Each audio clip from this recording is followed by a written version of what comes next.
But to your point on cost, hopefully you saw some of it with the team yesterday. We've just been, incredibly focused on this from the very beginning of the program, and have had the benefit of all the things we did on R1, which delivered a great product, but in many cases did it at the cost of either complexity or at the cost of a lot of content in the vehicle. Like take the suspension that's in R1, and so in R2 we went in really with a long list of things we wanted to optimize around for cost, and so that meant going iteratively through lots of different cross-functional decisions and trade-offs.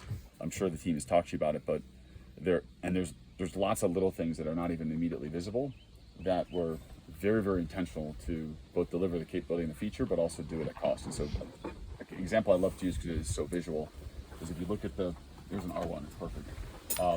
If you look at the rear door, there's a fixed piece of glass, and then there's a div bar, and and the reason that's there is we wanted to have a full drop glass in the second row.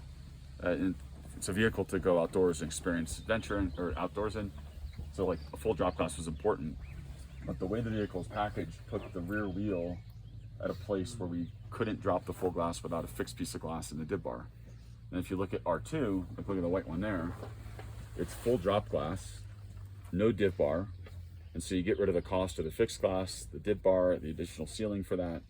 You still have a full drop, but that wasn't easy.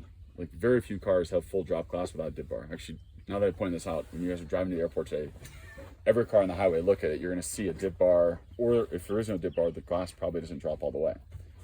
But that meant the design studio, the mechanisms team, our team that works on the glazing, everybody had to work together to iterate through to get that to package. And it was that was a very hard target, and it required a bunch of loops around the track, so to speak, to get there.